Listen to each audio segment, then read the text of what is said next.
Well, God bless you one and all. Welcome back to the Bishop's Corner.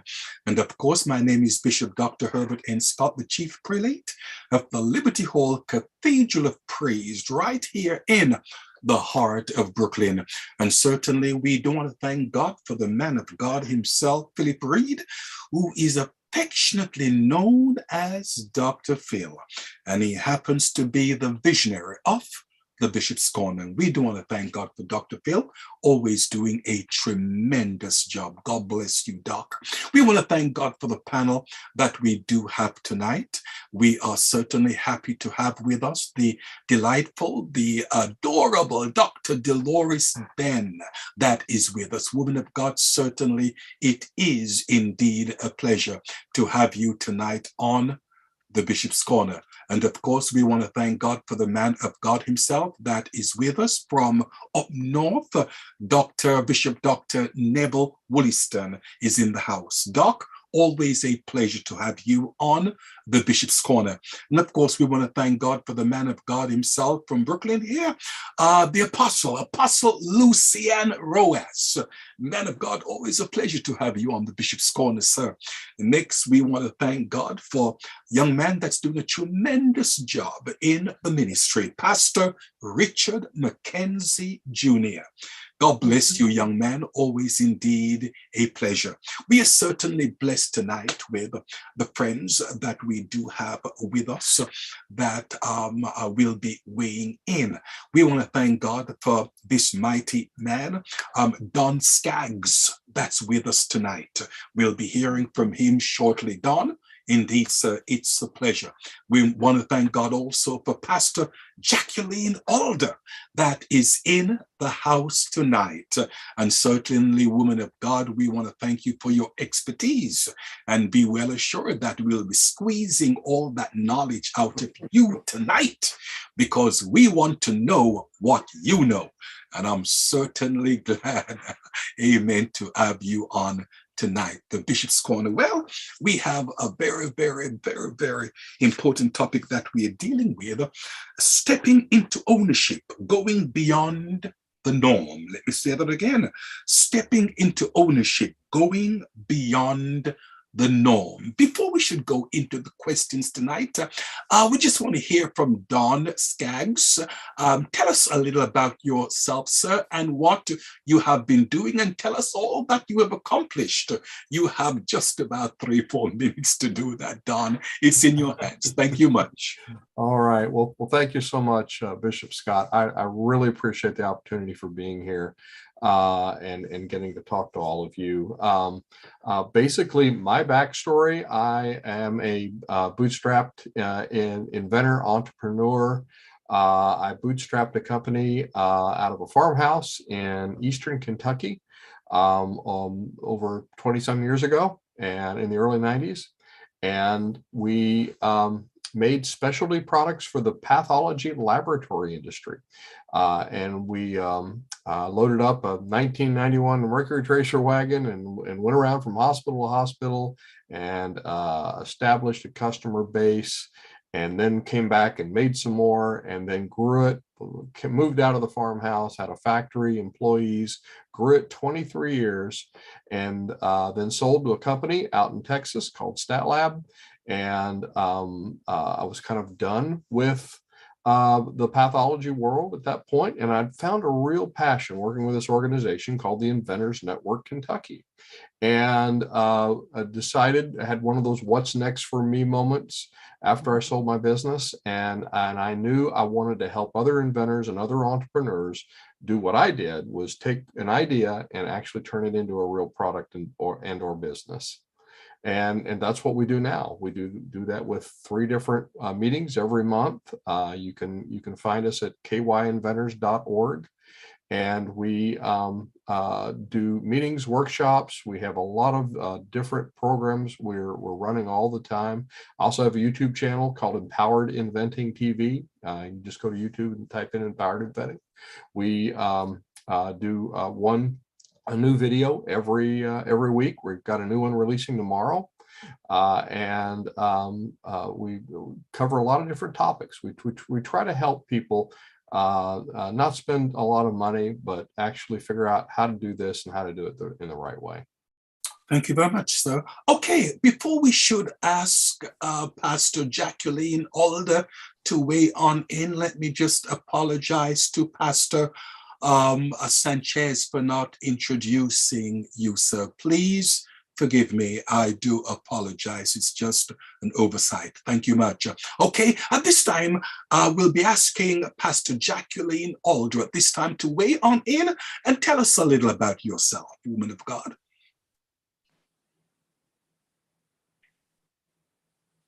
You're muted, Pastor.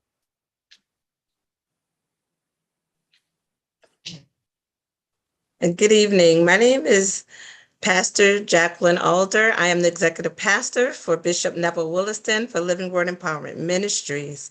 I am also a 19-year school teacher. I started school teaching 19 years ago in Springfield School System. I then decided to go into entrepreneurship and become my own boss. And so I'm a 30-year daycare owner. I'm also an owner of two nonprofit groups. One is My Daughters Can We Talk Inc. and The Man Inside. I'm also a part of SCORE, the nationwide business mentor organization. Okay, thank you very, very much indeed for weighing in. As I said tonight, our topic is stepping into ownership, going beyond the norm, going beyond the norm.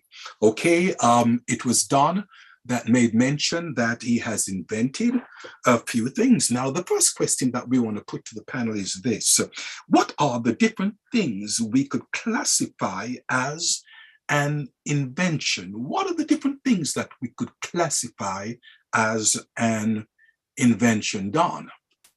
I take an extremely broad view of what an invention is. And I'll tell you a great example of this. We have one of our inventors that belongs to our group is a lady out in Louisville, and she has created a line of children's books, and she does early childhood education. She's an early childhood educator, and her mission is to educate young children on just a lot of basic things like manners and how to get along, and she's done very, very well. She actually created a persona of herself to do this, and now she's got to where she's actually going to start working on a line of products to go along with the books that she's released.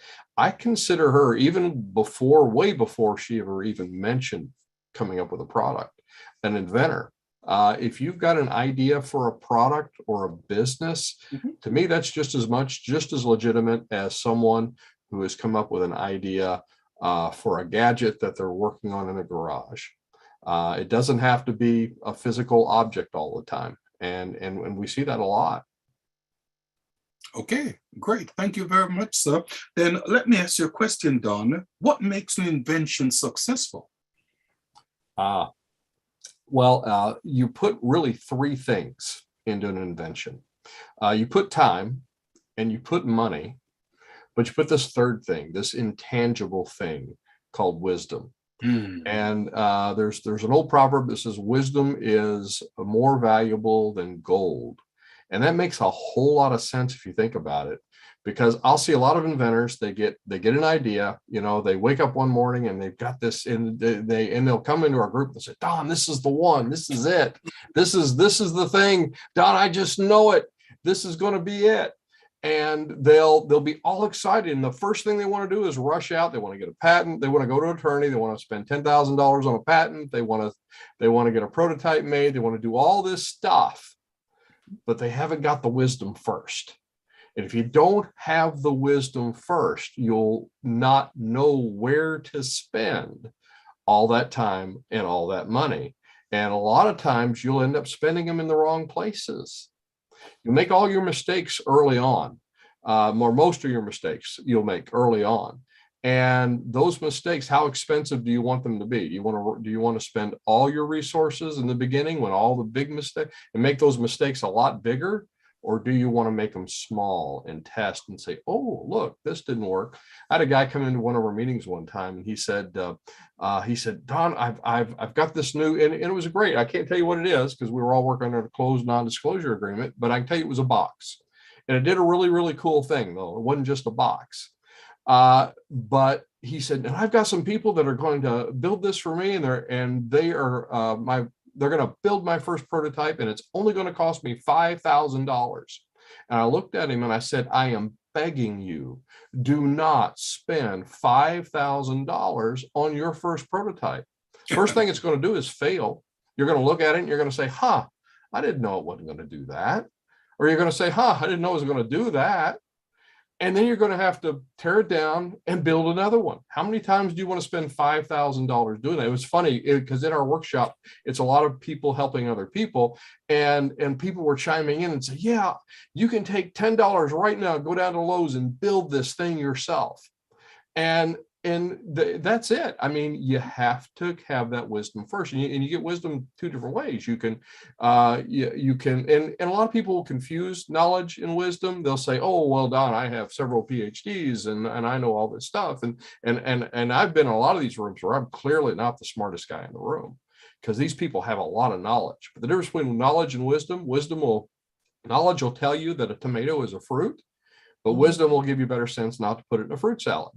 So you have to kind of learn, okay, how do I want to do this? And you can learn it by making your own mistakes, which sometimes you have to do, or you can learn them from other people that have made mistakes. And we always say people are important. People are very important for inventors and entrepreneurs. And unfortunately, a lot of inventors, a lot of entrepreneurs out there, they're like Tom Hanks in that movie Castaway, except they don't even have a soccer ball to talk to. They're just like they're working on it in their own place, their own space, their own garage, their own attic, their own basement, and they're not talking to anyone else, not getting any input from the outside. People are very, very important. And being around like-minded people like this group here is very important. And Don, let me just ask you a basic question. What would you say is the most basic and safest way to gather this wisdom? Safest. You hang around people like this group right here, and like our group at the Inventors Network. You hang around to like-minded people. If you hang around and you just listen to people who are just, they've never done it, but suddenly they're an expert in inventing or entrepreneurship, and they want to tell you exactly, oh, well, you can't do that. You can't. Oh, well, there's no way you can do that. I had somebody one time say, oh, the starting a business, that's just so hard. You have to do all these things. And I remember looking at her and I said, listen, I can take this wallet and this laptop, and before the end of business today, I can start a business. Mm-hmm. You tell me what you want me to build. I'll build it for the end of this day. Before the end of this day, I'll have a business started. And I'll take the contents of my wallet and my laptop. That's all I need. And a lot of people just think it's too hard. But if you listen to those people, those are not the people you want to hang around. The people that want to kind of tear you down or break you down, or say, or maybe, they think you can't do it because they don't believe in themselves that they could do it. You hang around like-minded people, or especially people who have been down that road, people who have acquired that wisdom, you can gain that wisdom from them. So you hang around people that have done it, have been there, and it can make all the difference in the world. We see this at all of our meetings. We see it at all, especially at our workshops, where people are just helping other people with, well, gee, I don't know anything about patenting. Well, I do. Well, I don't know anything about prototyping. Well, this person does, and they all help each other with this information. And that's the people you need to be around. Mm-hmm. Amen to that. Okay, let's put the same question to Pastor Alder. Woman of God, what are the different things we could classify as an invention?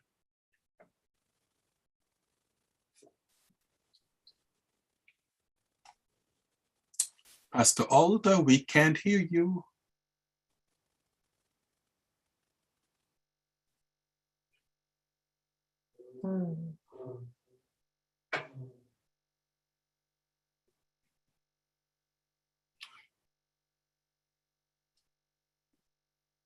You're now muted.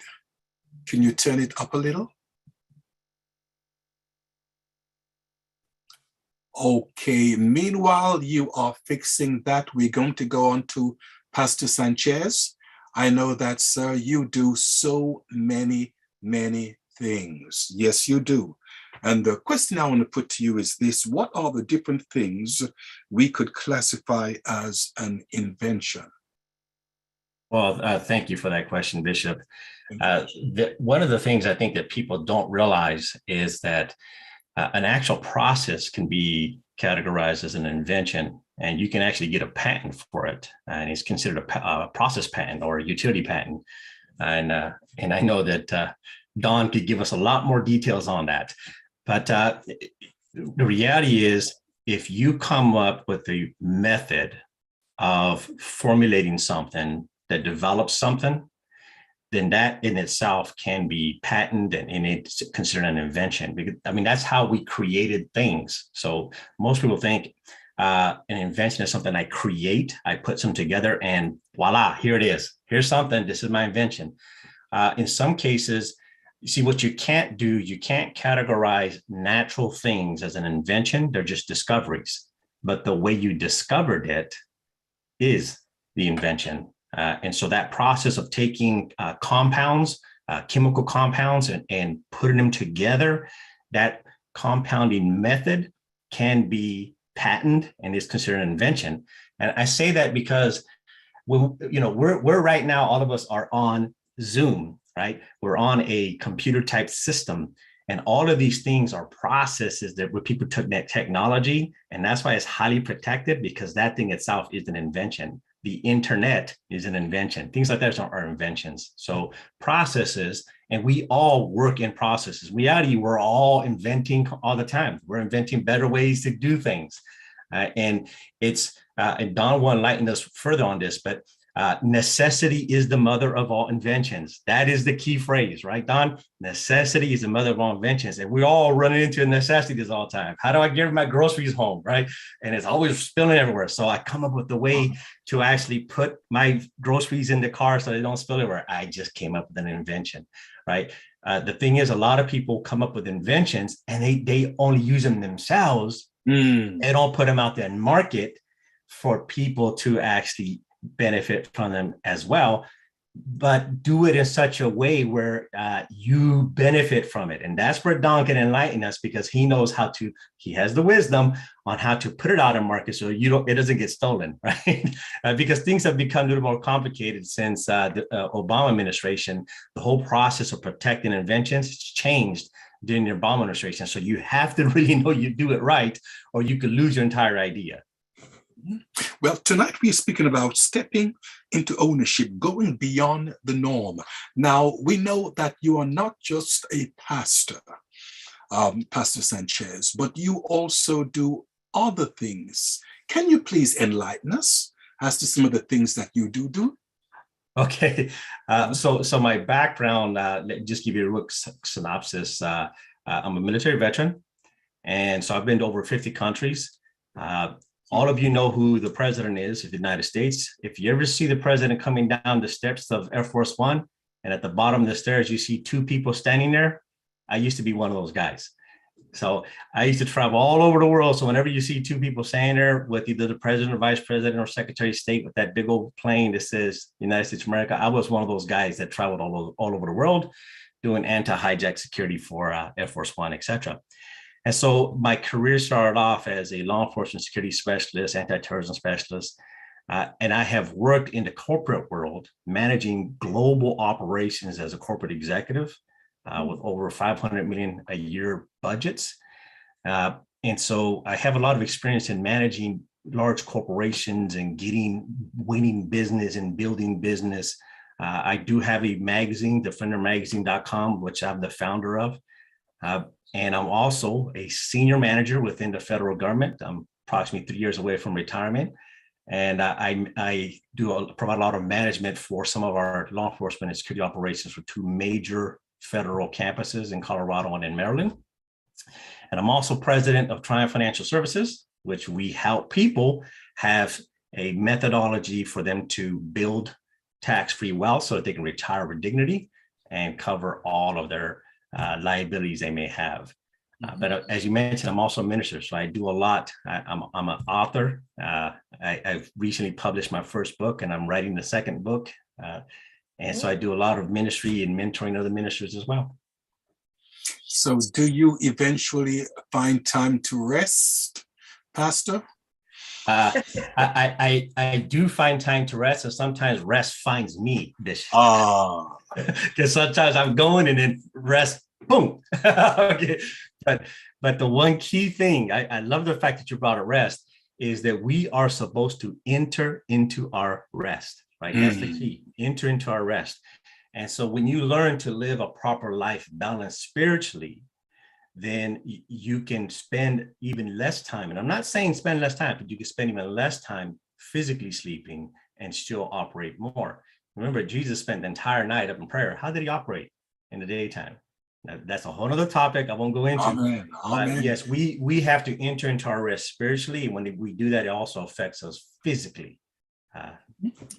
Beautiful. Okay, is Pastor Alder able to come on at this time?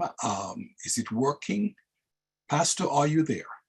Okay, if not, then what we can do right now is to open it up to the panel. Any questions that you would like to put to Don or to Pastor Sanchez? This is Dolores. I'd like to know who can open a business and what type of qualifications do they need to do so? And you can talk to me something about finances, because it was so nicely put by Bishop Scott, but you want to know, as a budding entrepreneur, what type of monies do I need? How can I create a budget? Well, I guess I'll start and I'll let Don go after that. Budget to start a business is very minimal.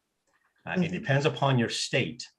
And you could hire someone. There's all these agencies, I won't name them, but there's all these agencies, you see commercials, they help you do it. And even if you use one of them, they're very cheap. You're talking $200, $300, $400 to get everything in place, but you could do it yourself. You can just go to the state corporation commission for your state and then find in there and file the paperwork. And it could be $50, $100, and you file and you become either an LLC or Inc., etc. But before you do that, do all your research first to find out what is best for you for tax purposes, because there's different advantages for that. So it's not very expensive. What you have to find out, you have to find something that people need. And they typically call it a niche, or niche, depending upon your accent. But you need to find something that people need, that you can provide it for them, and that you can provide it in a way that other people can't. And then just work it in such a way where you have very low overhead. That's the key. This is what Don was talking about earlier, is that wisdom of everything you do, you're doing a very low overhead, including how you formulate your company. And you could even start off as a sole proprietor initially, where you're not spending any fees to actually become a corporation. You're technically operating off your own social security number, but you're using a business name. Thank you. Very inexpensive. Let's hear from Don, and then after that, we'll go back to Pastor Alder. I think by that time, everything should be okay. Don, how say you? Well, I think Pastor Sanchez had it pretty much nailed down.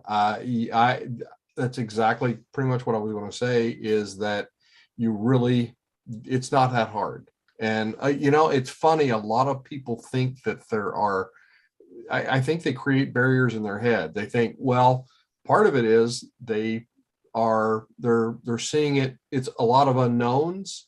And because it's unknowns, they're thinking, oh, I can't do this. This is, there's going to be some unknown here that I won't be able to do. And the thing is, I remember the first time I filed with the state to create the corporation. I looked up online, or no, I didn't look up online. There wasn't on the early 90s. So it really wasn't an online way to do it. You had to like fill out this form, and you had to mail it with a check and all. I carried it in. I drove to the Capitol, and me, just young, not really knowing. I thought, I'm going to do this. I want to do this right. So I walked into the Capitol, walked into the office that took care of new businesses, and I filed the articles of incorporation, was what we call it here, to start the business. Now, here's a funny thing. When we sold the business, there's the articles of incorporation, and then there's the articles of dilution when you're ending the business. I walked just because it was, 23 years, and I walked those papers through. Now, could I have clicked a button and done it online today? Yeah. But I wanted to actually walk in and do that because of what I did when we first started. But here's the thing. After I did it once, and I see this a lot with people that they're intimidated and afraid of the patenting process. After I did it once, I looked back and I thought, well, what's all the fuss about? Why was I so worried? Why was I thinking I couldn't do this? Yes. When after you go through it, after you learn how to do it, and, just like we were talking about wisdom, and went through the process, now I'm like, I could do this. I could do this 10 more times if I needed to. I know how to do this now. And that's part of the empowerment, is once you know something, once you learn it, once you walk through it, you've mastered it. It becomes yours. You own it. And you can do that over and over again. And that is the so cool of a thing about the entrepreneurship process, but the business process is once you learn a skill in that, you can repeat it over and over. Once you find something that works, you can double down on that one. Okay, I know this works, and I can do it again. So yeah, it's super easy. But the other thing, keep everything on a budget. Keep everything. I forget who used it. Somebody used the word budget, and I love that word because you really do need to stay on a budget. You know what your resources are, and stay within those resources, and make the steps as small as possible. You might find you don't need that big whatever to do this. And even if you do, you might want to pivot and find something that you can do with the resources you have first. I always think of, because, we'll have inventors that'll come in and they'll be all excited with this one idea. Here's the funny thing: 3 to 6 months later, they've been around other people and with that are like-minded like them, and they start kind of growing, and that creativity just starts growing. And in 3 to 6 months, they come back to me and they say, Don, I got so many ideas now. I don't know which one to work on first. And I always tell them, you think of all those ideas as a very tall tree with a lot of fruit on it. And you're standing at the base of that tree, and you've got a ladder, and your ladder is just so high. And you get on that ladder and you pick the fruit you can reach first. You go sell that fruit, then you go buy you a bigger ladder and come back and reach the other fruit. And the fruit represents your ideas, and the ladder represents your resources. So pick the fruit you can reach first. And sometimes you have to find that smaller idea, and you get ROI going with that. Plus, it's going to teach you for the bigger project, the big magnum opus thing that you want to do, maybe down the road. It's going to teach you to master that one a lot easier than you would have if you'd gone to that one first. Okay, great, fantastic. Okay, Pastor Alder, woman of God, please unmute. And how say you? Can you hear me now, Bishop? We can hear you. Excellent. Okay, I'm sorry about that. My computer froze. I had to restart and rejoin. Okay. But so I missed a little bit of what you were asking. Are we still asking about the invention? Yes, for you, yes, of course, please. Okay. So my thought on inventions is this. I must first say that I'm a youth worker. So I work a lot with young people who starting businesses. That's my niche. That's my passion. My passion is young people.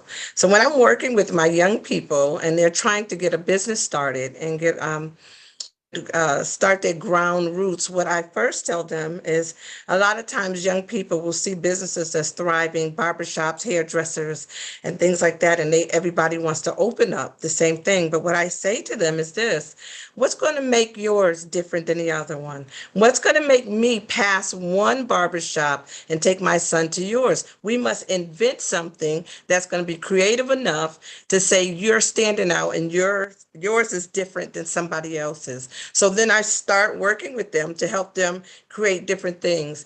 For example, I have a young lady now who is a hairdresser, and we started her business. As we were starting her business, I said to her, there's how many hairdressers are on that block? And when she told me, I said, okay, what do they do? Did you do your homework? Did you research? What do they specialize in? So now that you know what everybody specializes in, let's create something different. So we became creative and we decided that we were going to turn her hairdresser into a cancer survivor wig shop. So now we added a twist to a hairdresser that was different than all the ones on her block. Nobody was servicing in that area cancer patients and making wigs, especially for them on site and right at that given time. People are making wigs all day, but can you leave chemo, walk into a hairdresser and say, I need a wig today? It wasn't happening. So we created that twist, which has her hairdresser thriving. So to me, innovativeness is the part of adding something to set you aside from what the next person has going on. Oh man, that's so beautiful. Wow, I did not see that. Now, let me open it up to the panel. Questions that you would have for these experts. Hey, just a question for Don, Bishop. Don, you mentioned three things in terms of inventions. I think it was wisdom, resource, and the idea, I think. Now, what if you have one and two and don't have three or don't have the resource? How would you go about that? And would that be a setback? Actually, it was time and money. Time, that's right. Yep, time and money, and then wisdom. And invariably, a lot of us will have more time than we have money. And, you can use that as actually a good thing. I've seen startups that started out with a ton of money, started out with a whole lot of money, and they crashed and burned. They failed miserably. And the money actually got in the way of them actually becoming successful. I've seen other ones, or ones that recovered from that all of a sudden, oh, now we don't have any money. What are we going to do? And they either had little money to start with, or they finally got to that point, and they actually became successful because the lack of money taught them how to be resourceful and use other resources. And is it Jacqueline? I'm sorry. Yeah. Had mentioned earlier, the just using that, being inventive on how you do it. A lot of people, they leave their creativity at the door when they come up with their idea. And they don't take that creativity and use it in the process of coming up. Just like the idea of, how am I going to be different from all these other barbers? How am I going to be different from all these other people in this industry? How am I going to stand out? Well, creativity can lead you to that. That's a great story, by the way. I love that story on what they did and how that just didn't make them one of everybody else. It made them unique, and it made them stand out, and it made them successful. So there's, if you have more than the other one, then you just want to leverage the other one. If you've got more time, maybe I don't have as many resources as or as much money to get started as this one other person. Maybe I can knock on as many doors as they can. I can make as many phone calls. I can set up as many emails. I can make as many or more LinkedIn connections than they can. I can figure out how to do all of this. And, it's funny sometimes, like I said, the money will get in the way. We competed with large multinational corporations when we first came out with our products. And it's funny, we did better than them because we were more nimble and we knew how to get around these other things. But and wisdom is, again, that's the most valuable thing. And that's the thing that's you've got to have first, because even if you don't have a lot of time and money, you'll spend them in the wrong places. And I know I said this before, but it's so important. You'll spend them in the wrong places if you don't have the wisdom first. And it's so easy if you hang around the right people to get that wisdom, to acquire that wisdom. You have to be open to it. You have to listen to it. You can't be closed-minded about it. You have to say, oh, okay, well, maybe going about it the way I was envisioning it wasn't the right way. Amen. Questions? If not, Good night. I'm sorry, go ahead, please. No problem. Good night, everybody. To Bishop Scott and to the panel. Everybody hear me clearly? Yes. Yes. All right. God bless you. All right. So back to the three things that you mentioned: time, money, and wisdom. I have to harp on money again. I know that we spoke. I know Dr. Ben spoke on the necessity of money with starting up a business, and Pastor Sanchez eloquently answered that question. But in terms of inventing something, say you have an idea and you want to actually, besides putting pen to paper, you want to actually, come up with the actual product, but you don't have the money, you don't have the resources to get it. Is there a way to obtain loans? Who do you present this idea to in terms of getting the money together to do something of that magnitude? And as a bootstrapper, my go-to point is always, do what you can with what you have. But if you do need help, and again, that comes out to other people. Now, I can tell you a great story. There's one of our members, one of our inventors, came up with a new technology to help people with Parkinson's disease. And he was trying to, get the resources. There was a lot of moving parts to this, a lot of pieces to this. There was a lot of software to it. And he was able to get a grant through the SBIR program. It's a Small Business Innovation Research Program. And so for those of you that aren't familiar with that, the government has all these different agencies. You've got the Department of Defense, you've got National Institutes of Health, you've got National Science Foundation, which was the one our guy was using. You've got Department of Agriculture. You've got all these different agencies, and they're all given a pot of money every year. And they say, send us proposals, and if we like your proposal, if your proposal fits our criteria, depending on the agency, some of them are different about that, we will, and we like your proposal, yes, we will, we'll grant you the money to do it. And like with National Science Foundation, SBIR right now, there's usually a phase 1 and a phase 2. So phase 1 is like the early stage, it's feasibility, it's all that. It's $250,000. Now, that being said, are those easy to get? No, they're not. You have to really kind of burrow down and do a lot of homework and put a lot of pen to paper, and you have to create the plan and show what's innovative. You've got to really impress their socks off. You really do. You've got to form a team. Okay, if you're going to pull this off, if we're going to give you this much money, how are you going to pull this off? Well, I got a team. Are you a PhD, Mr. Skaggs? No, I'm not, but I can rent one. I know how to find them. So I again, it goes back to that. I'm being resourceful, I'm being creative, and I'm applying this creativity to this. And he's won 2 phase 1 grants with NSF. And he's on his way now. So there are ways to do that. And again, it's getting with other people to find. If he hadn't joined our group and got with other people, he would have never known about this SBIR program. So that's where I'm always kind of aiming back down to that one point, but that one point is so critical, because if you don't get to that one point, it won't lead you to the other points.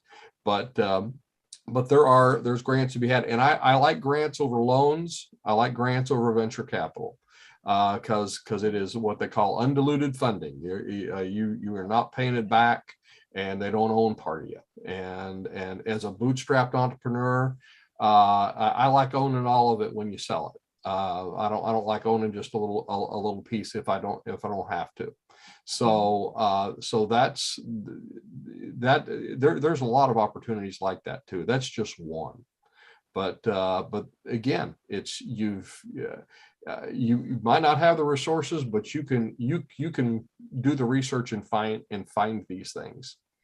And a lot of it's just getting around the right kinds of people. I know I keep saying that. I probably sound like a broken record at this point. That's important. The wisdom, yes. Questions? Well, I certainly enjoy enjoying the program immensely tonight, and just enjoying the subject. And I like the word that I've been hearing, creativity and being proactive and stuff like that, because one of the things is that back to the scriptures where it says that God has given us the power to get wealth, or God has given us the capacity or the ability to get things. And so when I just got saved in early ministries, I taught you pray for things, and I'm not denying the power of praying, and everything you want, God is somehow going to drop it in your lap. But I understand He gave us the resource, yes. And sometimes we can have the resources and we're not resourceful. Yes. And so being creative. One guy came from South Africa, his name Elon Musk, and he thought about the electric car, EV, and they laughed at him. They say combustion engine ain't going nowhere. Well, it was clean and it was creative. And so today now he has passed Jeff Bezos as the richest man on the planet. With starting up Tesla and SpaceX. So and from what I heard about him, he seldom takes no for an answer. So I believe determination is a big factor. And as Don says, we fail our way into success, and a mistake is not a mistake until we learn from it. So I like the subject tonight, and I believe in like Joel 3:10 says it says, beat your plowshares and the sword and your pruning hook into spears, let the weak say I'm strong. That's creativity. That's starting with where you are, what you have, and doing the best you can. So sometimes we complain and say we don't have it. But I'm being creative, because they say idea is created twice. As a man thinketh, so is he. First in your mind and then the manifestation. So this program tonight, I'm not an inventor, but I just love this subject because my thing is about empowerment. That's my niche. That's my ministry, to empower. As a matter of fact, Jesus, before he left the planet Earth, he says, all power is given unto me. I like the word power, empowerment. It's not just some weak bunch of religious rules and regulation. I think Christianity is way more powerful than that. A bunch of don't do's. It's more creative, it's more powerful. And when we could find a problem and solve it, I'll tell you the rest is history. Most of the interventions would have solved problems. And that's where it's at. So I'm enjoying the thing tonight. And Jose, when I heard your resume, I feel bad. I feel like I wasn't doing nothing. I was impressed. God bless you. Okay, let me just put this question to Don, Jose, and Jacqueline. Okay, how important is it to improve on that which you have established? How important is it? Because as I was saying to Don before we really started the program, that when I was a kid, you never heard of cars with air conditioning. Now our cars has got more than that. And so forth. Eventually you'll have cars. Well, you have cars now driving themselves. And I'm not getting into that because, listen, I'm cheap. So, how important is it to improve on these things? Yeah, it's very important. It is, if you're sitting still, the world's going to pass you by. And I'll tell you a great story with this. I had, and you know, just like all these other inventors that I mentioned, that, you know, after a while they have so many inventions, they don't know which one to work on. Well, we all have more, especially as seasoned inventors. You'll end up with a lot more ideas than you could ever work on in your lifetime. You really do. And what I do and what I tell inventors to do is when you get an idea, write it down, put it. I've got a thing I call the idea bin, and I just put all my ideas in it. And every once in a while, I'll review and look through and see, okay, is this one worth working on? And there was one I remember in particular that I thought was just the coolest idea. I almost pursued it. And this was, again, it's going to tell them how old I am, but this was like, you know, back in the early 90s. And when this was applicable, and it was a way to take down directions really, really quickly and get you to your destination. Well, then we had the advent. I never did anything with it. And guess what happened? Time and technology passed me by. Mm-hmm. And that's okay. I mean, I'm fine with that. But if we don't improve things, if we don't change things, even if you've got a good product and it's going and it's humming and you've got a good market and you think that's going to go on forever, there's a lot of well, I'll tell you another great story with that. Eastman Kodak. A lot of people don't know Eastman Kodak was the first company to invent digital photography.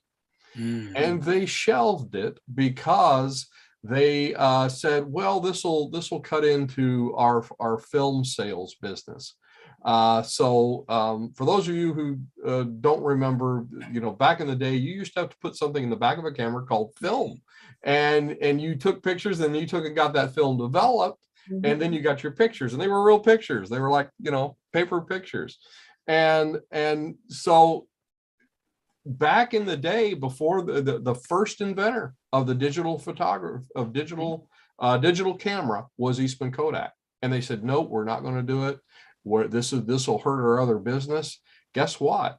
Other companies came up with the same thing, better ways to do it, more innovative ways to use a digital camera.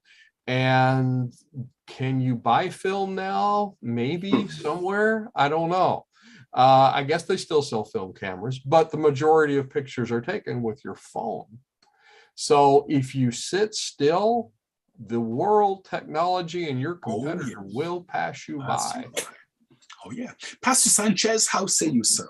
How important is it to improve on that which you have? Well, Bishop, just like my hair, change is inevitable.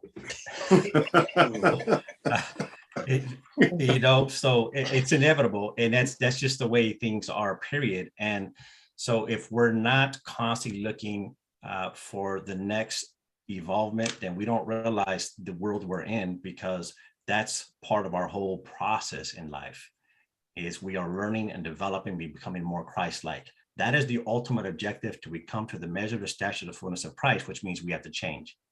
So we ourselves have to change. Everything about us has to change. Our environment has to change. Everything we do has to change. So even though, Bishop, you don't like vehicles that drive themselves, that may be the reality. Sometime in the future, you're not going to have the steering wheel. So change is coming. Yes. Are you going to be prepared for the change? And are you going to be a part of the change, or is change going to change you against your own desire and will? The key is you have to realize it's changing, and then you have to ask for wisdom. So he who lacks wisdom, let him ask, and he will receive it, right? So this goes back to a couple of things that Apostle Rojas was saying, and Pastor McKenzie, and even Dr. Dolores earlier. You ask for wisdom, you come up with ideas. How do I get money? The wisdom will come to you, because he said he will give it to you abundantly. And that's why you meet people like here on the panel, so forth. Like there's a person I know who is a multi-billionaire, and he was a engineer within the U.S. Army Corps of Engineers. And what he did is he got a part-time job because he had a great idea for a real estate type business, construction business. He got a part-time job. He saved every single dollar from his part-time job and bought his first real estate property. and he kept implementing this idea, but he found the funds because he couldn't get it anywhere else. Just like Walt Disney, right? Walt could not build Disneyland because he came with the idea to the board of directors of Disneyland, and they said, we don't have the money for it. So he was trying to find, where can I get the money? So what did he do? He went to his life insurance policy, and he took a loan out of his life insurance policy. And that's how he funded to create Disneyland. You find ways, ideas will come to you. And believe it or not, ideas are divine. And Don will testify to this. I know he'll testify. You know, I met him today. The reality is, when you get an idea, if you don't act upon it, you're going to lose it, because that idea is divine. It was deposited supernaturally, and you weren't the only one to receive it. It's all about who would take action on it, because for such a time as this, that was released into the world. Who will take that idea and take action upon it? And that's part of what you asked earlier, Dolores. Action, action, action is the most important thing of anything to do. People say that he who plans, who fails to plan, plans to fail. That is true. But he who doesn't stop planning already failed. Because at some point, you need to just put the pencil on paper down and do something, because every successful person failed. And they failed a lot of times. They planned, but they always took action. So that's what I would say, Bishop. Amen. Thank you very, very much. Okay, let me put that same question to Jacqueline. Jacqueline, how say you? How important is it for us to improve on that which we have? Bishop, it's very important, because if you constantly going in the same direction, no matter what you're doing, and you are not one time stopping to see, because everything's changing, the world change, we change, the people change that you're servicing, their desires, their wants, their needs change. So if you're not changing according to the people you're serving, then you'll be left in the shuffle, because people go what satisfies them. So in other words, I own a daycare center. If I just go open every day and I say, drop your kids off, I'm going to babysit them, we're going to let them watch TV, people get tired of that, because now they're going to a function and somebody else's kid could read, and all their kid is doing is sitting watching, looking for a device to use. I have to constantly be making improvements. So now when I realize one year I'll have technology, 1 year maybe I'll turn around and we'll do something else. Like for me, my thing is, I have a music teacher that comes in once a week. There's nobody in my area that has a music teacher. So guess what? I have 7 families last week who left the daycare down the street and they came to my daycare because they found out that I have a music teacher and they want their kids to learn music. So, I have a Spanish teacher that comes in. Guess what? I have families now calling me like crazy, asking me, you have any slots available? Because I would love for my child to learn a second language. If I don't do those things, then it doesn't set me aside from everybody else in my industry. So I have never, thank God, I've been open 30 years and I have never had to go look for people. I have a waiting list, and I'm considered a small center with constant waiting lists. Why? Because I'm constantly making changes. I'm constantly doing things to improve what I have. My money won't keep going if I don't keep changing. I will stop somewhere. You get frozen. I have a couple of friends that's out of business today that started the same business I started because they didn't see the importance of improvements. I started this way. I'm going to stay this way. The world doesn't stay the same. We're constantly changing. People are constantly changing. Needs are changing. I helped a young lady start a business. She does an empowerment exercise business. And you know what I told her? That works for now.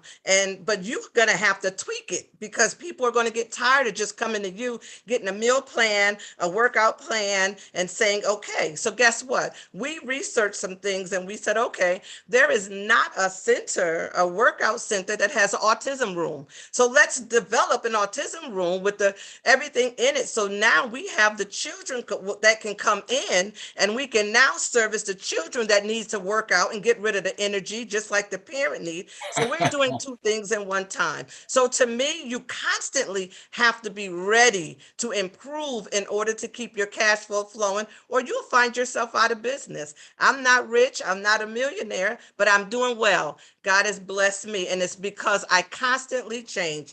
Nobody never knows where to find me at.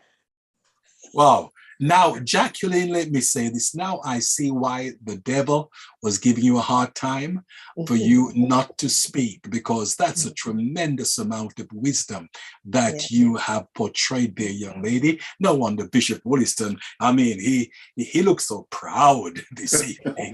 That's my Amen. God bishop. bless you. I know it's your bishop. Wow. Pastor Alder, do you ever come to Brooklyn? I don't. My daughter's moved to Brooklyn, though. Thank you. Thank you for telling me. Okay. Do we have any questions before we get on to question number 2? We only have 30 minutes left.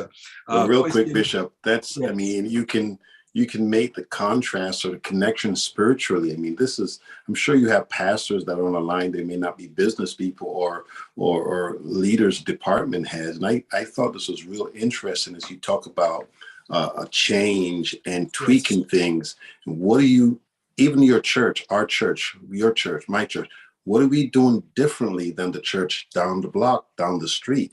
And difference can make a difference. Difference can be the key. For instance, we just put a cafe into our building, into our church. I'm not a coffee drinker. I really don't care for it.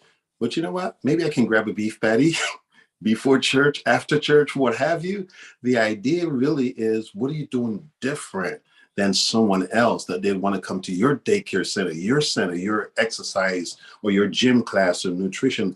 And I think that's powerful right there. We all will preach the gospel. You know, it's the method. We always talk about the message never changing, but the method, because like Pastor Jackie say, we're servicing different people. The people that we're servicing, Bishop, you know, it's not my mama's people anymore. Or you know, so this is really powerful. We can take a whole lot from this as ministers, as pastors. What are we doing different? Amen. That is so true. Okay, that brings us to question number 2. It reads like this. Now, I'll put this first of all to Donna. I have an idea to start a business with a unique, innovative product. How do I start on the business end in getting the business established and on the product end in getting it to the market? Donna. A lot of it'll run hand in hand, but a lot of it's very different. But you really do have to, you know, in my area, I'll see, you know, inventors, entrepreneurs, and they kind of think they're on different tracks. If I wanted to invent something new, I'd like to get a new word in the dictionary, and I would call it entree inventor.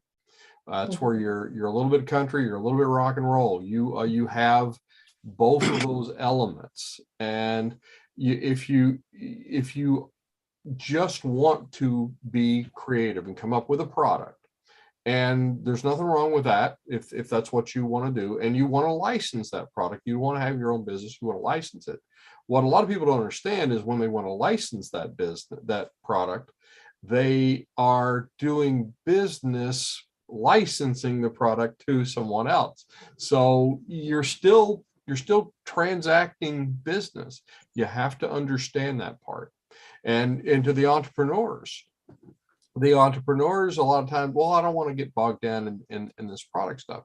Well, you have to understand it enough to be able to get the right people in your team that are doing it, or the networked outsourced partners that are doing it. But you understand it enough to where you are communicating. If you come up with a product, and that product is going to sell, and you've got some people that are, you know, hey, these guys, they're good at marketing, they're going to partner with me, they're going to get this thing to market, they're already in that market, they really love the product. If you don't communicate well, if you don't understand their world well enough to communicate well with them, something bad's going to happen. So somebody's going to miscommunicate something. Communication is the key. But if you don't know the same language, you're not going to communicate very well at all. And so I would say, yeah, they are very, very different tracks. So you're establishing the business. And there's, again, we kind of touched on a lot of these, I know, but, there's the, the formation of the business and all that. And that can be easily done. Again, it's not this big, scary, glob of unknowns that you can't master. You can figure that out and you can do that. But then the business part of it is, you're managing it. So I know we talk about three elements in an invention. Well, there's kind of three people in a business, and you've got the entrepreneur, and that's the one wanting to run out 10 steps ahead of everybody else and taking those risks, and usually that's the good salesperson. And you've got the manager is the one who wants to put everything in the right boxes and keep everything organized and have the business running smoothly in the office. And then you've got the technician. That's the one actually working on the products and making stuff. But when you're a small business, you're all three of those people sometimes at the same time. And you have to have a balance of those three elements. Yourself, especially if you're the one doing everything. You're usually wearing all the hats in the beginning. And but launching a product, that's where you become more of the technician. I'm doing product development, I'm doing research, and then you've got the business part where it's okay. Are we going to be able to pay our bills if we spend this much money? Do we have a budget? Did we set one up? Or if you're going to be the entrepreneur, you're the one out there selling the product. And that's almost a little both, although it's a little more business, I think, where you're out there and you're connecting with potential customers. And if you're working with other people, some people maybe have a little more tendency to that than the others, and that's okay, that's good. But again, you have to be able to communicate. If you're living in different worlds, one person's more the technician, one person's more the entrepreneur, then you guys have to communicate and you have to get along really, really well. And you have to, this is another thing, and it's a little out of left field, but really it's not. When you're working with other people in a business or you have partners in a business, you sit down before you start anything else at all, and you decide one thing. You both agree on one thing, and that is, how are we going to resolve issues when a big issue comes up, and I'm just completely believe that we need to do it this way, and the other one says, no, I believe we need to do it the other way. There's got to be a tiebreaker. There's got to be something you have already both agreed on ahead of time to say, okay, when this big nasty thing comes up, and it's in the beginning, it's honeymoon phase stuff. Nobody's going to think that. I've sat down in meetings with people wanting to form a business, and it was all flowers and rainbows. Everybody was just wanting to get along and everything. But I was thinking, no, I know where this story ends. If you all don't decide first how you're going to resolve issues, then you're going to have a problem down the road. So if you've got a person that's doing more of the product part, person that's doing more of the business part, but you really can't totally separate those things. They have to communicate, they have to get along, but they do have different tracks. Okay, gotcha. Okay, let's put that same question to Pastor Sanchez. Oh, Bishop, you have to have a business plan. That's key. Everything must revolve around a business plan. You can't even go to a bank and get financing if you don't have an effective business plan. And this is part of what Don was saying earlier. In the previous life, I used to have a contract for National Science Foundation. We're the ones that actually gave the grants out for stuff like that. And those business plans had to be highly tuned. And so if you have an effective business plan, now for everyone out there who's watching, there's just a real basic thing you have to know. It's called SWOT. SWOT. SWOT. And anything you do, especially in a business venture, really ministry, anything you do, what you have to look at is, what are my strengths, weaknesses, opportunities, and threats? And so I have to analyze that. If I have something that I'm trying to do, I'm trying to find what are my strengths. And then I need to find out what are my weaknesses too, because I have to be able to counteract for that. If I'm lacking a strength that is needed for what I'm trying to do, then I need to get that strength somewhere. There's books like, for example, Strength Finders 2.0. It teaches you how to identify what your personal strengths are. When you start learning other people's strengths, that you know how to team yourself with people who have the strengths you need so that you can have all the strengths. And you have to identify what your weaknesses are as well as what are the weaknesses of your competitors. And this is beautiful, according to what Pastor Jacqueline was saying earlier. That's what she's been teaching her colleagues, how to identify what's missing out there in the marketplace. And when I find a weakness in the marketplace, then I make that part of my strength. So that becomes an opportunity. And so I now take that opportunity, but understanding every opportunity means there's an opportunity cost, meaning by doing one thing, I can't do another.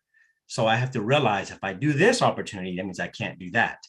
And what's the cost of not doing that since I'm doing this? And so then I look at the threats. What could go wrong?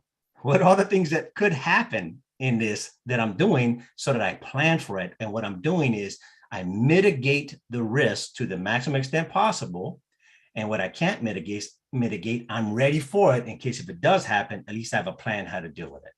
So SWOT analysis, have a business plan and a SWOT analysis before I do anything. And once I have that done, take action, go do something, and then learn from my mistakes, reanalyze, write up my SWOT again, write up my business plan based upon what I've now learned, and then take action again. And that's the change that you were talking about earlier, because change is inevitable. Thank you very much. Well said, man of God. Well said indeed. Okay, let's hear from our Pastor Alder, because I know that you've established business, woman of God, and so forth. So let me hear your expertise on this. Bishop, I take this pretty much the same approach as the others, but I also try to make sure that I have my people figure out the problem that's going to be solved. And then after we figure out the problem that's going to be solved, we look into the market.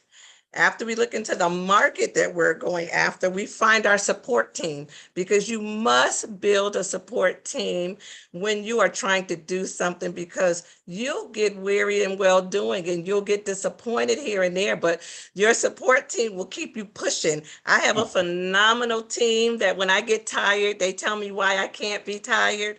When I think I'm turning the corner to something else, they tell me why I must stay focused and stay grounded. And my number one support team is with my bishop. You know, my bishop keeps me grounded. I don't care. I'll say, Bishop, I'm tired. You can't be tired. Bishop, I don't think I need this. Pastor Jane, what are you doing? You know? And he doesn't play with me. You got to have somebody in that support system that's not going to care about your not seeing what you ought to see right then and there. They have to see beyond what you're seeing at that moment, so that you cannot fail. Then Bishop won't allow me to fail. I don't care what area that I'm feeling like I'm lacking and that I'm tired in. He'll give me a reason why I'm not tired. And I'm like, okay, Bishop, okay. And so that's the thing. I tell him, build your support system. Create a financial plan is my next thing. Pastor McKenzie, I was listening to you and I was listening to the financial, and I'm not jumping in on everybody's thing that they're talking about, but I was listening to you. And when I was thinking about your what you were saying, I also listened to Don. I was listening to you about grants. I also, Jose, you were just talking, Mr. Sanchez, you was just talking, Pastor Sanchez, forgive me. You were just talking about grants. Well, I worked for Walmart Corporation for 10 years and I did their grants, fundraisers, and donations also. So what I, Pastor McKenzie, have a tendency to do right now is I fall back on the grant scene. So I teach my people how to create a pathway throughout their businesses they're trying to do that will get them eligible to apply for some grant money. So I am that gruel for create a nonprofit, for-profit, nonprofit. I'm that gruel for that. I'll help you create a nonprofit so that you can get yourself to where you can access some of the grant money. I have a phenomenal grant writer. Everybody, I tell you, you have to have a support team. I got a team that's crazy, and it keeps me grounded. So therefore, I tell my people to create their financial model plan, and then start with your phases. Start with your phases of what you want to do. Every Rome wasn't built in a day. You're not going to be built in a day. You have to work in phases. So if you break down phases, then you have it. I just taught a youth business conference, and I know you all are pastors and you saved and sanctified, but my motto to them was, you have to learn to rise, grind, and hustle for a period of time before you can sit back and say, this is not working, that is not working. So often we're looking at failing. You're failing because we are not teaching each other and people how to strategize themselves and stay focused. Focus is the number one thing. You'll get weak. You will get wearied, but no matter how weary you get, keep a team of somebody that'll keep you focused and keep you in there. And that money is out there. There's plenty of money out there. Plenty of money, but you have to realign yourself and set yourself up to get some of it. And that's what I'm doing with my team right now. And for the record, I felt like I needed to do something different also. So I just put 2 trucks on the road. And guess what? I am constantly looking at those. My drivers are calling me throughout the night. I've been sitting here 4 hours. I wake up and sit up because it's about my money. So we have to teach people that when you start something new, you got to work with it, rock with it, roll with it. If that phone call at 1 a.m. is about that money, be about your money, be about your success. Get up and do it. Focus, watch it, count it, and then appreciate it and count your blessings at the end. Oh man, I love it. I love it. Listen, Sorry. Indeed. No apologies, woman of God. I see that Bishop Neville Wolliston taught you well. God bless you, God. God bless you indeed. Let me ask a quick question and so forth. I've heard about the different steps, that one's got to take, find a business idea, write a business plan, secure financing, choose a business structure, and then state ID, obtain business license and permits and all those things. Let me ask you a general question. In starting a business, I have a job that I'm doing now, a job that I'm doing now. I'm starting a business. Should I quit my job? Should I quit my job? Unequivocally, no. It's like the old saying, don't quit your day job, but that doesn't mean, you have to be responsible for yourself and your family. And if you say, I'm going to quit this job and I'm just going to go out here and with this idea and just start working on it full time, that's not a good plan, because you're running off a cliff and there's no ground underneath you. Gravity's going to take over. You have to really, and I believe Apostle Rojas has said this earlier, and he used a similar word that I use a lot, which is diligence. We're always telling our inventors and entrepreneurs that diligence is vitally important for their success. And we teach our inventors and entrepreneurs, we tell them, we say, you make an appointment with your product or your business. You treat it like it's an appointment with a doctor or an attorney. You say, okay, on Wednesday at 6 p.m., I am putting down the remote. I'm getting up off the couch and I'm working on my idea. I'm working on my product. I am working on my business. And you see, it's easy to think that way, though, and have that diligence when you're in a meeting like this, because everybody's excited, everybody's hearing good things. You're kind of pumping yourself up, and there's nothing wrong with that. That's a good thing. People are important, like we were talking before. But I'm talking about that cold day in February, or that hot day in July.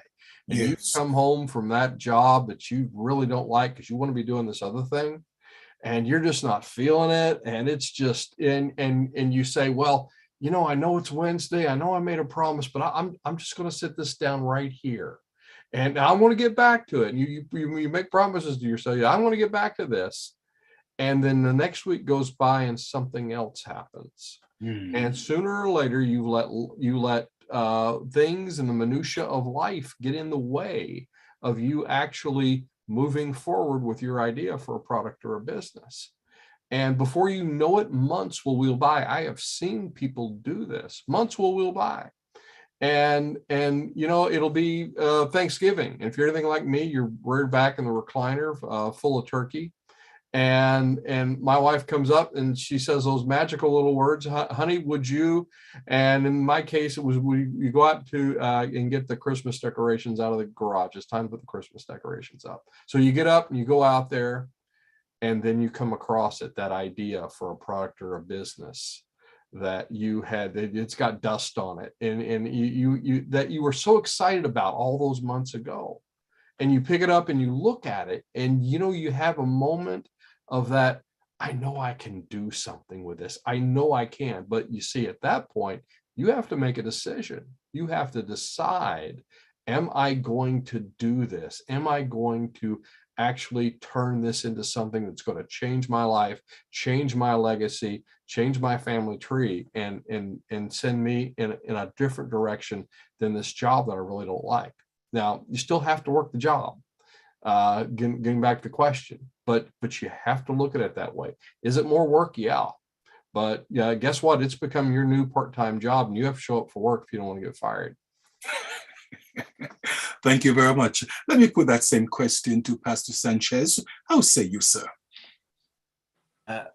Unfortunately, a lot of times in the Christian world, we abuse scriptures and we take them out of context, and we use stuff like, I'm going to walk by faith and not by sight. Well, it was not one of those times. You're also supposed to have wisdom. And so, no, do not leave your job, because if you're just jumping in a job, that means you didn't plan, which means you planned to fail. Because if you planned, you would have realized, I still need to survive. I still have my needs. And unless I'm working, he who does not work does not eat. Right? It wasn't being rude. It's just, you're not supposed to be a sluggard. A key thing that I think is important in all of this is discipline. And anyone that's ever been successful in anything, all of you here are successful. And the key thing as to why you were successful and what you're successful at is because you were disciplined. Whatever it is you did, you were disciplined in that. And what that speaks of, it speaks of your character as a disciple, meaning you could be taught. You were discipled. And if you're teachable, then surround yourself around people who've done something you haven't done yet and learn from them. Don't go to that uncle who never did anything in his life, right? Which what Don was talking about earlier, that one person is going to discourage you. He's like, no, don't do that. It's not going to work. Surround yourself with people who have succeeded in something you want to succeed in, and then learn from them, become their disciple. Let them be your mentor. Let them mentor you, and then be disciplined to do what they're telling you to do, and do it consistently. And like Pastor Jackin was saying, you're going to run into barriers. The most important parable of all the parables, Jesus said, is the parable of the sower.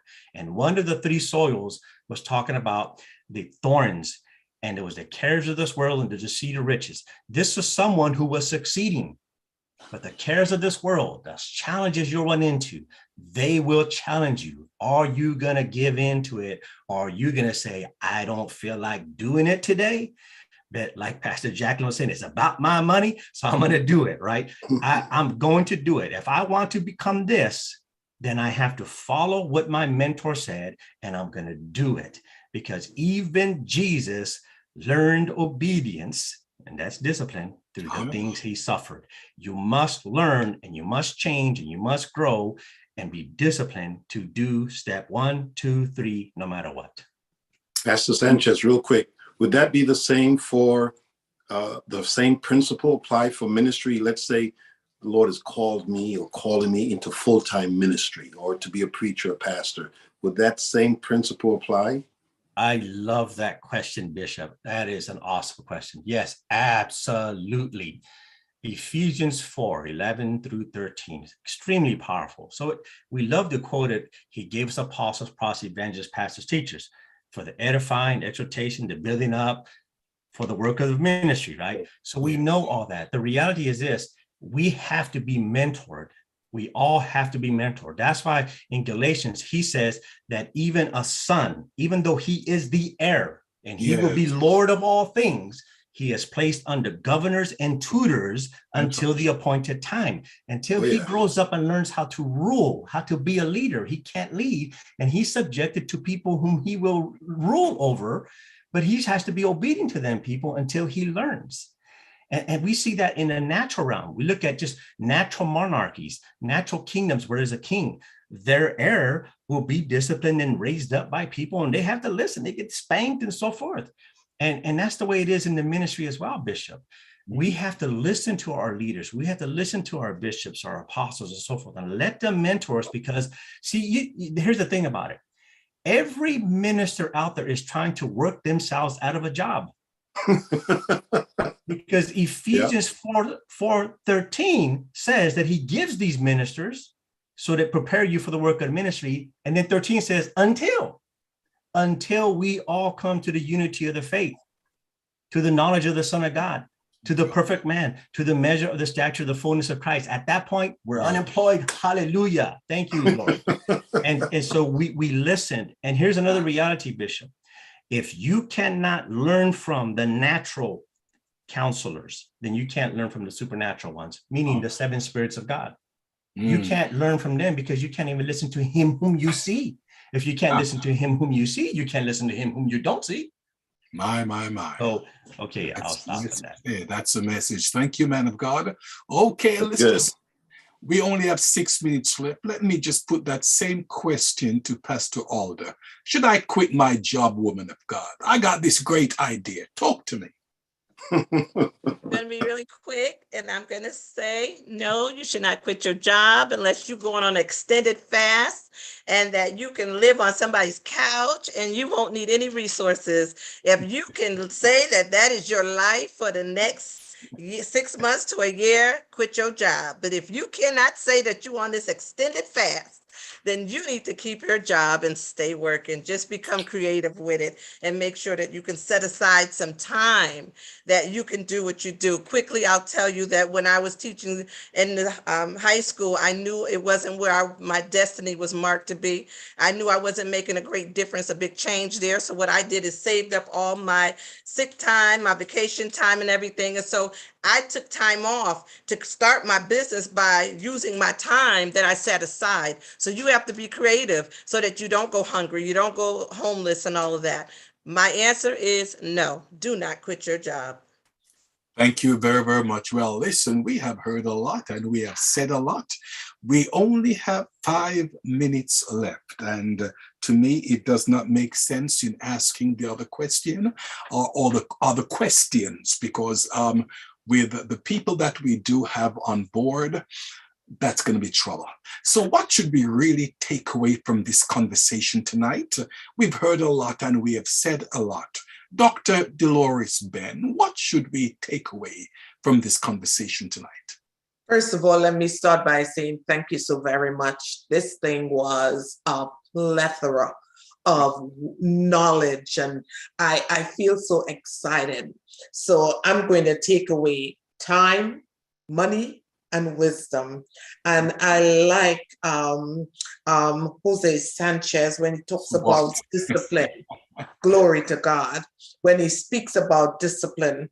And Jacqueline, when she speaks about a support team to help me overcome barriers. So that time, that money, that wisdom, and discipline with that support team to help me overcome barriers. Fantastic. Bishop Neville Wolliston. So what should we take away from tonight's conversation? Very simply, Bishop, change. Change is inevitable. Thank you, sir. The apostle, man of God, what should we take away from tonight's conversation? Oh, this was so rich and so awesome. The wisdom, the wealth of wisdom that was on display tonight. I just wish more people had tuned into it. And again, this is a subject that I love. I love creativity, empowerment, being innovative and creative and proactive.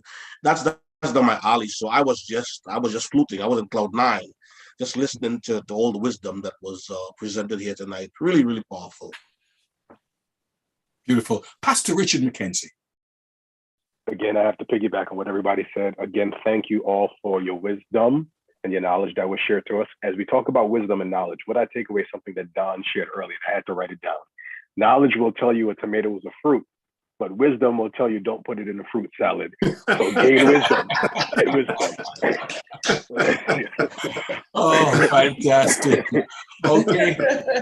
Pastor Jacqueline Alder, what should we take away tonight from the conversation?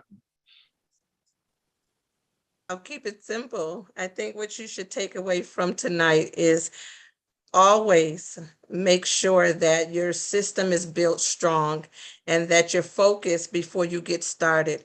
Because if you don't have focus and you get started, you're wasting your time. So always stay focused on whatever and wherever you desire to be in whatever you're doing. Beautiful. Okay, Pastor Sanchez. I know my thoughts concerning you that I think. So thoughts is plans, thinks is action. And so you have to have a plan. And even God had a plan. He put together a plan. And once he had the plan together, he then spoke it into existence. He took action and did it. And so put together a plan and research that plan. But at some point, you need to put it into action. Okay, thank you much. Don Skaggs, what should we take away from tonight's conversation, sir?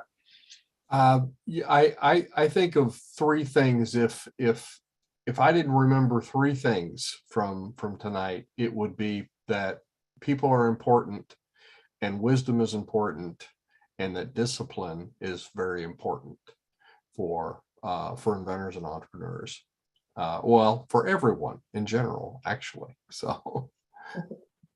Thank you very much. Thank you much. Well, tonight we want to thank God for weighing in to the Bishop's Corner. We want to thank God for the Dr. Dolores Ben that was on tonight. Bishop Dr. Neville Wolliston, Apostle Lucien Rojas, Pastor Richard McKenzie, and we want to thank God for these three dynamic individuals that came on tonight. Pastor Jacqueline Alder, woman of God, certainly was a pleasure. Thank God for your wisdom. For Pastor Jose Sanchez that came in, man of God, thank you much. Also, Don Skaggs, certainly it's great to have such people with so much wisdom. Listen, this is Bishop Scott saying thank you very, very much for weighing in. And we are looking forward to see you next week, same time on